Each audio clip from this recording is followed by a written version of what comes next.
तिसरा railway gate ओव्हरब्रिजचा रस्ता सध्या पूर्णपणे खराब स्थितीत आहे। या मार्गावरून ये जा करणाऱ्या नागरिकांच्या सुरक्षेला मोठा धोका निर्माण झाला आहे।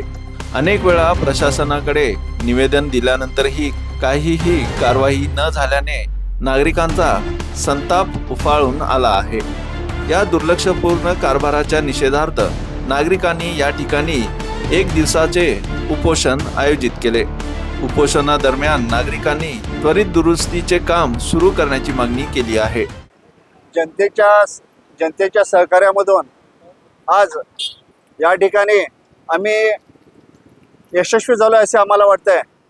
कारण गेले 2-3 महिने झाले आम्ही ह्या रोडच्या रिपेरी संदर्भात आणि नवीन रोड करण्यासंदर्भात ज्या ठिकाणी ह्या कन्सर्न जे अथॉरिटी आहे त्यांना आम्ही बरीच वेळा निवेदनं पण दिलेली होती, परंतु आतापर्यंत कोणी काही केलेलं नव्हतं। मागच्या आठवड्यात पण आम्ही इथं एक आंदोलन करणार म्हणून आम्ही एक बाईट दिलेली होती, त्याप्रमाणे मीडियाने पण त्याप्रमाणे दाखवलेलं होतं आणि आम्ही आज त्याच हिशोबाने आम्ही आज इथं उपोषणाला आम्ही एक दिवसाच्या उपोषणाला आम्ही बसलेला आहे। आणि या उपोषणाच्या वेळी आता PWDचे जे अधिकारी होते त्यांनी येऊन आम्हाला ह्या रोडचं एक कोटेशन दिलेलं आहे आणि ते कोटेशन त्यांनी अप्रूव्ह केलेलं आहे म्हणून आम्हाला सांगितलेलं आहे। आणि 4 दिवसामध्ये टेंडर पास होत आहे आणि टेंडर पास झाल्याबरोबर हा रोड आम्ही ताबडतोब रिपेरी करून नवीन रोड करून देतो म्हणून त्यांनी सांगितलेलं आहे। त्याबद्दल आम्ही त्या PWD डिपार्टमेंटचं त्यांना पण आम्ही धन्यवाद देतो। कारण गेले बरेच दिवस झाले ह्या रोडवरती ॲक्सिडेंट्स वगैरे होत होते आणि हे ॲक्सिडेंट्स एवढे भयानक होत होते की लोकांना इथून जायचं कठीण आहे आणि एवढे खड्डे पण आहेत की त्या खड्ड्यामधनं कुठल्या बाजूला आपण चाललोय ते पण आम्हाला समजत नव्हतं। आणि इथले जे आपले लोक आहेत ह्या लोकांनी एवढा पाठिंबा दिला की हा रोड लवकरात लवकर व्हावा म्हणून त्यांनी प्रत्येक वेळेला या ठिकाणी आमच्याबरोबर त्यांनी साथ दिलेली होती। आणि ह्या साथ दिलेल्यामुळे सगळ्यांच्या ह्या कॉर्पोरेशनने आज इथं हा रोड व्हायला त्याच्याबद्दल आम्ही त्या सगळ्यांचं पण आम्ही धन्यवाद देतो।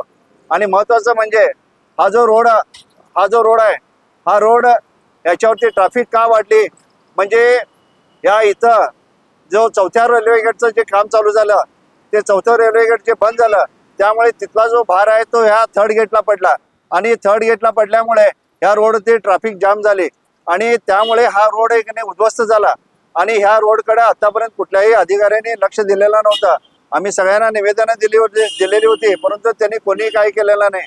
परंतु मला काय वाटतंय हे स्मार्ट सिटीच्या माध्यमातून जे इथं जे काय ओव्हरब्रिज किंवा जे अंडरपास जे चालू आहेत त्याच्यामुळे बेळगावचा नकाशा हा एवढा ब्युटिफुल जो नकाशा आहे तो कुठेतरी आहे की नाही त्याला कुठेतरी तडा जायचं वाटायला असं मला वाटायलंय। कारण माननीय देशाचे पंतप्रधान नरेंद्र मोदींनी जे एक स्कीम काढलेली होती की बाबा 5 इयर्समध्ये तुमची एरिया तुम्ही स्मार्ट करा म्हणून त्यांनी असं सांगितलेलं होतं। परंतु आमचं बेळगाव हे बकास व्हायला असं आम्हाला वाटतंय। कारण जे प्रत्येक ठिकाणी आमच्या बेळगावमध्ये 1-1 किलोमीटरवरती एक ओव्हरब्रिज जर का झाला किंवा अंडरपास जर का झाला तर तिथले जे रहिवासी असेल किंवा तिथले जे बिझनेसवाले असेल, दुकानं असतील किंवा छोटे मोठे दुकानदार असतील ते सगळे उद्ध्वस्त होऊन जाणार आहेत।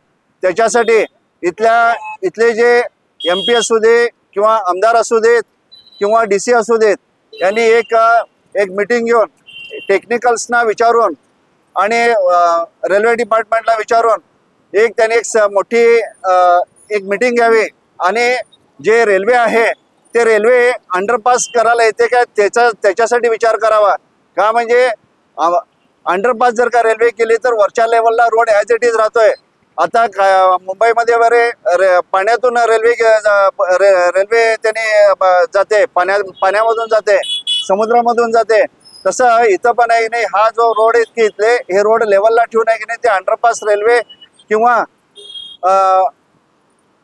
एक नाही वरून रेल्वे जर का घाटेंद्रपान पण चालतंय ह्या पद्धतीने काहीतरी याच्यावर विचार करावा आणि टेक्निशियनना घेऊन त्यांनी काम करावं असं आम्हाला वाटतंय। त्याप्रमाणे केलं तर फार बरं होईल आणि जो बेळगाव जे एक सुंदर बेळगाव आहे ते सुंदर बेळगाव ॲज इट इज राहील असं आम्हाला वाटतंय। गेल्या वर्षी जिल्हाधिकारी त्यानंतर येऊन त्यांनी पाहणी केली आणि रस्त्याचं काम परत सुरू केले होते। पण 1 वर्षाच्या आत हा रस्त्याचं कंडिशन परत बिघडलं। कॉन्ट्रॅक्टरला मध्ये काम करतात की नाही करतात जबाबदारी कोणाची? हा जो प्रश्न आता तुम्ही विचारला त्याच्यासाठी आम्ही परवा दिवशी डीसीना पण आम्ही भेटलेलो होता. डीसीने म्हटले हा मी परवा दिवशीचा म्हणजे 1-2-3 महिन्यापूर्वी हा रिपेअरिंग मी केलेला होता, परंतु ते पावसाच्या ह्याने ते पाणी तिथं जास्तीत जास्त राहिल्यामुळे ते खड्डे आणि पडायला चालू झाले आणि ते त्याचं काय क्वालिटी वर्क नाही झालं म्हणून सांगितलं त्याने. का म्हणजे जे गडबडीमध्ये त्यावेळेला ओपनिंगच्या वेळेला गडबडीमध्ये हा रोड केला गेला आणि व्यवस्थित एक नाही त्याला जे फिलिंग करायला पाहिजे होतं ते केलं गेलं नाही, त्यामुळे त्यांनी खड्डे असेच पडलेत म्हणून सांगितलं होतं. आणि त्याचप्रमाणे हे पूर्ण रेल्वे डिपार्टमेंटकडे होतं. आता रेल्वे डिपार्टमेंटने मे मध्ये हा पूर्ण रोड आहे की नाही हा PWDच्या अंडर दिलेला आहे.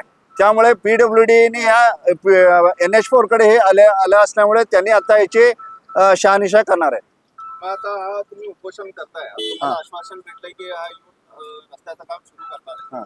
मग आता तुम्ही उपोषण कंटिन्यू ठेवणार आहे की जोपर्यंत रस्त्याचं काम चालू होते तोपर्यंत उपोषण म्हणजे थांबणार आहे? नाही, आम्ही हे 1 डे उपोषण म्हणून आम्ही डिक्लेअर केलेलं आहे.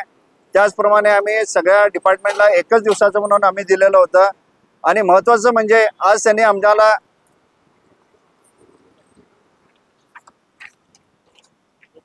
त्यांनी आम्हाला रायटिंगमध्ये जी गव्हर्नमेंट कॉपी आहे ती आम्हाला दिलेली आहे. त्यामुळे आम्ही आमचं जे उपोषण आहे ते आम्ही थांबवणार आहे. का म्हणजे त्यांनी आम्हाला लिहूनच दिलेलं आहे की तुम्हाला आम्ही 8 दिवसामध्ये टेंडर पासला घातलेला आहे आणि ताबडतोब आम्ही कामाला चालू करणार आहे. या ठिकाणी PWD अधिकारी भेट देऊन उपोषणकर्त्यांशी चर्चा केली आणि लवकरच दुरुस्तीचे काम सुरू करण्यात येईल असे आश्वासन दिले.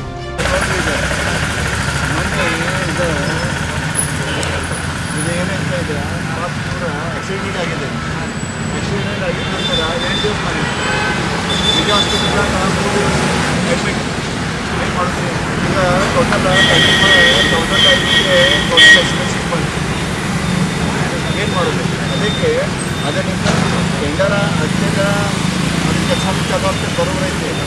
ಅದ ಮೊದಲ ಇದ್ದಾಗ ವಾಟರ್ ಇದ್ದಾಗ ಫಿಲಪ್ ಮಾಡ್ತೀವಿ ಏನೇ ಮಾಡಿ ಅದು ವಾಟರ್ ಅದನ್ನ ಅಂದರೆ ಇಂಪಾರ್ಟೆಂಟ್ ಅಂದರೆ ಇವತ್ತಿಂದ ಇವತ್ತು ಮಾಡಿರಿ ಅದ ಅಂತ ಹೇಳ್ತಾ ಇದ್ದೀನಿ ನಾವು. ಇವತ್ತಿಂದ ಇವತ್ತು ಮಾಡೋದಿದ್ರೆ ಮತ್ತು ಈ ಟೆಂಡರ್ ಪ್ರಾಸೆಸ್ ಇಲ್ಲ. ಟೆಂಡರ್ ಯಾರಿಗೆ ಒಬ್ರಿಗೆ ಅಲಾಟ್ಮೆಂಟ್ ಆಗ್ತದೆ ಹೋಗ್ರಿ ಅವ್ನು ಯಾರಂತ ಗೊತ್ತಿಲ್ಲದೆ ಹೆಂಗೆ ಮಾಡೋದು? ಇಲ್ಲ ಬರೋಬರ ಐತಿ. ಈಗ ಎಮರ್ಜೆನ್ಸಿ ಇದ್ದಾಗ ಯಾವುದೇ ಕಡೆ ಎಮರ್ಜೆನ್ಸಿ ಇದ್ದಾಗ ಈಗ ಮಾಡ್ತೀವಿ. ಎಮರ್ಜೆನ್ಸಿ ಬಂದಾಗ ತೊಗೊಂಡ್ಬಂದಿದ್ರಿ ಅದು ಬರೋಬರ ಗ್ರ್ಯಾಂಡ್ ಎಮರ್ಜೆನ್ಸಿ ಮಾಡೋದಿದ್ರು ಅದಕ್ಕೊಂದು ಪ್ರೊಸೀಜರ್ ಐತ್ರಿ. ಅದಕ್ಕೂ ಒಬ್ಬರು ಕಾಂಟ್ರಾಕ್ಟರ್ ಬೇಕ್ರಿ, ಅವ್ರ ಕಡೆನೇ ಮಾಡಿಸ್ಬೇಕ್ರಿ.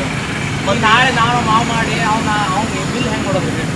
ಬಿಲ್ ಬಿಡ್ರಿ. ಈಗ ಆಕ್ಸಿಡೆಂಟ್ ದೊಡ್ಡ ಆಕ್ಸಿಡೆಂಟ್ ಆಗಿದೆ ಏನು ಮಾಡೋದು ಮತ್ತು ಅದಕ್ಕೆ ಅವ್ರು ಯಾರು ರೆಸ್ಪಾನ್ಸಿಬಲ್ ಯಾರಂದ್ರೆ ಇಲ್ಲ ರೆಸ್ಪಾನ್ಸಿಬಲ್ ಯಾರು ಅದಕ್ಕೆ ಪ್ರಾಬ್ಲಮ್ ಬರ್ತಲ್ಲ. ಅದಕ್ಕೆ ಸ್ವಲ್ಪ ನೀವು ಈಗ ನೋಡ್ರಿ अशा आणखीन अपडेटसाठी फॉलो करा व्हॉइस ऑफ वेणुग्रामला.